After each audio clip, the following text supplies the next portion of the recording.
fii nii Boubacar je pense depuis démb ci guddi ñu ngi ciy wax di mbiru Ndongo Gueye mooy le bijoutier la bi ñu assassiné voilà ci VDN 3 bi donc mbir bi nu mu demee mooy ñoom seen waa kër toog nañ gisuñu ko ba commencé sax di koy ba déclarer ko parce que da doon wàcc di ñibbi comme nu muy doon faral di koy defee mais dimanche lañu ko gëj a gis magam bi alerté ñi nga xamante ni ñoom ñoo di takk der yi ñu commencé ko xool bi ñu localiser téléphone bi benn iPhone la nee na ñu ngi ko gis ci plage bu Malibu nekk Géejawaay alors si ginnaaw gi ci la ñu commencé di def seeni enquête ba jotoon ci jàpp kenn koo xamante ni moom jàppoon nañ ni Bas la tudd moom bu ñu ko gisul xëy na ci moom la war a nekk ak li ni mel mais démb ci la ñi nga xamante ni ñoom ñoo dëkkee foofu côté VDN bi ci wetu Cambérène sentir ne am na dara luy yàqu lu leen di xeeñ bi ñu demee ci otoom parce que ci otoom la moom muy benn Toyota Yaris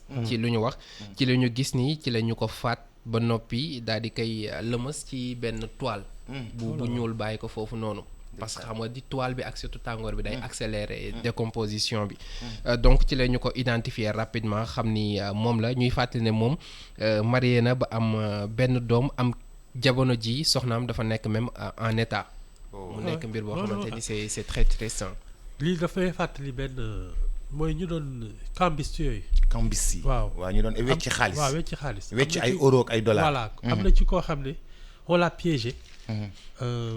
ne ko on a besoin de beaucoup d'argent ak yooyu. dañuy wecci bu jël xaalis bi on lui donne rendez-vous dans un endroit kii. c'était un parking de l'aéroport. waaw Liberté 6 foog naa. foog naa côté Liberté 6 yooyu daal. lañ ko rey jël xaalisam ak yooyu. man li may wax c'est comme on dit les nu mu tudd. kii yu transfert yi. transfert d'argent parce que chaque fois que tu manipules beaucoup d'argent. et des valeurs. il faut toujours un dispositif de sécurité. oui parce que ça aiguise tellement d'appétit. gis nga di def ay transactions yu kii nii il faut toujours que ce soit dans un lieu sécurisé da ngay am bureau am ay barrières am sécurité am garde. sooy dem bul yóbbu sa kër. parce que tu sais les gens nit da lay xamal yii di la seetlu di la topp mu toq ci nopp genre gang yooyu. et dañ lay fekk sa kër su ñu xamee ne yow da ngay denc sa kër wala ak kii. waaw parce que y a des tu manipules beaucoup d'argent. wallaay. et ça devient dangereux. tu te mets toi-même en danger. yenn saa yi même dañ la koy yaakaaree rek. oui parce que ce métier là. exactement bijoutier nga wala kii cambiste. yenn saa yi dañ la koy yaakaaree rek. en général xam nga c'est de l'épargne. parce que da ngay jënd or pour mën ko jaayaat tu as peut-être des marges yoo xam ne elles sont pas très grandes mais la valeur que tu as. day tax kii soo ko defee benn coup sama affaire baax et dañ leen di topp. di leen surveiller di leen kii et en général xam nga ce sont des métiers où il faut très secret. c'est les diamantaires très discret des diamantaires. parce que dafa am benn genre secte la presque ay. kenn du xam kan ak ay Genève ak yooyu. dégg naa ñi nga xam ne ils décident vraiment du diamant c'est une petite communauté. seen kàddu rek doy na. ah bon oui. et doo romb fenn ba ñu ne lii ñoo ko moom wala doo leen sax xàmme. personne ne les connaît vraiment. c'est pour des raisons de sécurité. c'est ça. c'est pour des raisons de sécurité. quand tu fais des métiers avec des valeurs comme ça. su luñ la xamal tu es en danger. mu ngi noonu mais man atrocité bi nekk ci mbir yi man moo ma jaaxal surtout léegi agression yi da ngay seetlu de plus en plus lu ñuy gën di dem muy gën di métti di gën di ñaaw bu ñu xoolee taximan bi ñu faatoon fii si Point E. xool yeneen ak yeneen on peut en citer xale bu jigéen bi ñu kii woon côté Grand Yoff ak yooyu noonu. lu ñuy gën di dem mbir yi di gën di ñaaw et puis méthode yi nga xamante ni moom la ñuy parce que yooyu ci film yi nga ko doon gis d'habitude. mais léegi dañuy dem ba yooyu la ñuy reproduire ci suñu société. man dama ragal de fossé diggante ñi ñàkk ak ñi am plus muy yokku plus nit ñi di mer parce que yenn yi xam nga mën nga sàcc nit te doo ko rey. mais rey bi leneen lay firi et je pense que. xam nga da ngay nekk ci dëkk bi sa dara baaxul. ñu naan la ñu ngi joxe ay terrain ay 50 millions. mais grand yow bi grand mer nga de. soxal fuddu non mais tu sais dafa am ñoo xam ne dañuy toog justement di seetaan di mer ba xëy na accumuler ay mer. voilà accumuler ay mer et sooy def tuuxi duna c'est trop tard.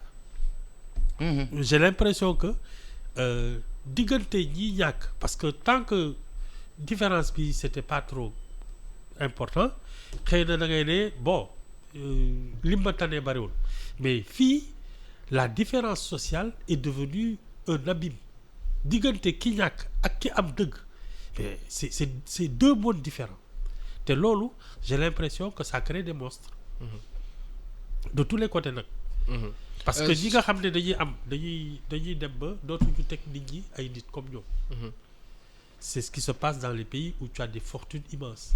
am na ñoo xam ne benn lay jur ñu bëri de am ñu bëri ñoo xamante ne def nañ ci ay gëstu que ni pauvreté boobu noonu ak surtout kii bi nga xamante ni am na ci wàllu am ak li ni mel signe la ci yenn xeetu atrocité yu ñuy gis ci kii bi bon am na ñoo xamante ni d'accorduñ ci trop man ci ñooñu laa bokk mais quand même mënuñu ko ñàkk bañ a wax souvent di nga gis ñoo xamante ne dinañ toog d'accord man awma dara kii mu ngi doxantoo ak lii ni ma ko mën a fajee mooy voilà mooy li mu faal naan sama xolu ki ñaan bi waaw sama xolu ki ñaan souvent man nga am na buubu moo leen di jàpp xam nga daa am bu bees boo takkee or da nga koy snap ouais yaa ngi ci réseau yi boo amee kër gu rafet da nga koy snap c'est ça nag yaa ngi ci réseau yi boo amee lam bu bees or bu bees da nga koy snap yaa ngi ci réseau yi boo demee añi fenn hôtel yaa ngi ci kii assiette bu rafet da nga koy photo da nga koy snap génnee ko su boo ko snapee sax nekk Saly ñu xam ne yow sa kër nekkoo fi ñu xam ne yow sa kër fii Ndakaaru boo nekkee Saly nga snap sa añ wane sa vidéo wane ni maa ngi Saly maa ngi ca piscine ba ñu xam ni sa kër newoo fi say doom bu ñu ko snabee wane ko ñu xam ni yow newoo sa kër en fait dafa am beneen bu bees bu nouvelle génération boo xam yow yaa ngi ne tey dañuy dem Bali telle boîte de nuit ngeen génn ngeen snap ngeen ne tey telle boîte de nuit xam nañ ni newoo sa kër xam nañ ni yaa ngi boîte de nuit xam nañ ni boo génnee da ngay jël yoon bi dem sa kër mën nañ laa xaar sa buntu kër am na fii benn cas bu mel noonu récemment dañ lay xaar sa buntu kër fii lépp lu nit ñi di def léegi dañ koy dugal ci réseau yi il faut faire attention il faut faire même lekk parce que différence xam nga li ñuy naan inégalité yi day toll foo xam ne nit ñi dañuy bañante tu sais man j'avais l'impression que bu njëkk même entre les quartiers résidentiels et les quartiers difficiles il y avait toujours une sorte de mur par exemple gis nga diggante Point ak Fass il y a une vraie différence tu avais le canal ba pare tu as pratiquement des maisons ce sont pas des maisons c'est des zones de comment dire ça de ay bureaux yooyu doo gis nit voilà man la première fois que j'ai vu une cité où les gens étaient de revenus modestes qui faisaient face à une kii mooy Sacré-Cœur les premières villas de Sacré-Cœur face à Liberté nga xam ne foofu c'est la classe moyenne te ñi njëkk ñëw Sacré-Cœur c'était vraiment des riches voilà une classe plus ou moins aisée ci loolu la mais sinon en général tu as toujours une sorte de mur de séparation une vraie séparation voilà dama xamul nag quelle incidence ça a sur les réactions mais j'ai l'impression que nit ñi dañu commencer di janoo et ils ont le sentiment que bokkuñu li ñuy dund voilà bokkuñu li ñuy dund société bi ñoom bokkuñu li ñuy dund c'est ça effectivement bokkuñu li ñuy dund day créer ay mos naa wax sama benn xarit mu ne ma boo demee ci yeneen dëkk yi dafa am maanaam ñetti catégorie am nañ les riches ñi nga xamante ñu ngi ci diggante bi mooy ak les pauvres mais Sénégal ñaara am les riches et les pauvres léegi amul ñaar de wala peut-être ñaar am les extrêmes riches et les pauvres waaw mu ngi fii gars yi nu ñuy riche fii gars yi non extrémité yi fii gars yi nu ñuy riche dafa garaaw de noonu la cas bi demee quoi fii gars yi nu ñuy riche dafa garaaw ba pare xam nga te richesse bi da lay jaaxal ni ko ñenn ñi di déggee surtout sax mooy métti bi mooy li ngay wax léegi da lay jaaxal et am na ci ñoo xamante ni moom mënuñu la li gën a ci man li gën a métti c'est même pas que nit ki am li muy am parce que su ko ñaxee su ko liggéeyee yeeyoo na ko mais xam nga lan mooy wax ji mooy ni mu koy wanee parce que dafa am yoo xam ne tu te dis ça relève un peu de la provocation. Non, c'est vrai. Xam nga da ngay nekk dans un pays où des gens ont des difficultés de survie quotidienne.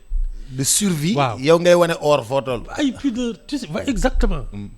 loolu tam léeg-léeg day nuroog ay tapas bien que tu sois libre hein, de faire mais gis nga ci man li ñuy condamner attentat à la pudeur c'est-à-dire que tu as un comportement indécent qui choque l'opinion.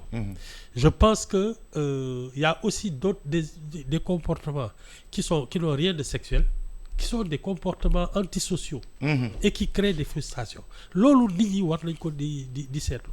Parce que ça parce que autant on condamne l'attentat à la pudeur, mais autant genre frustration yooyu dañu war a seet naka lañ koy jël xaalis di ko sànni ci mbedd bi. Moi je trouve que ku ko def. Loolu baatere la. waaw man je trouve que c'est de la provocation. baatere moo Ibou lu mu nar baatere. Voilà.